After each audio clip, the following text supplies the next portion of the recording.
මගේ පුංචි මැනිකගේ ජීවිතයේ ලස්සන දවස ගැන තමයි මම අද කතා කරන්නේ.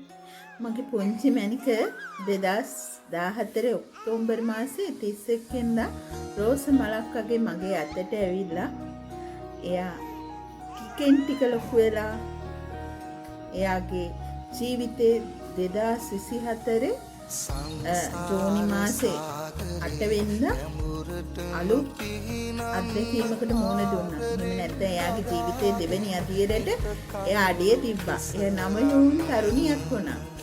ඉතින් ඒ දවස එයාට ඕන විදිහට ආස විදිහට ලස්සන කරන්න තමයි අපි දෙන්නටම ඕනුනේ. ඒක මමත් මගේ මහත්තයාත් එයා ඉපදිච්ච වෙලාවෙම හිතාගත්ත දෙයක්.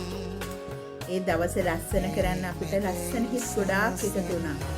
ඒ අතරින් මගේ නැන්දා ආච්චි ඒ වගේම මගේ දුකට සැපට ඉන්න මගේ හොඳම යාළුවා මල්ෂා එයා තමයි මගේ දුව පුංචි සුරංගනාවියක් වගේ ලස්සන කරේ. ඒ වගේම එයාගේ ලස්සන මූමන්ට් කැමරාවට හවු කරගත්තේ එයාගේ හොඳම යාළුවගේ තාත්තා. ඒ දිනේ මටවත් මගේ මහත්තයාටවත් මම හිතන්නේ මගේ පුංචි දෝනිටවත් අමතක නොවේ එයාගේ ජීවිතේ කවදාවත්. ලස්සන මතකයක්. ඥාන දරුවෙක් සිස්සරාම ජීවිතේ මුහුණ දෙන පළවෙනි මංගල කාරණාව.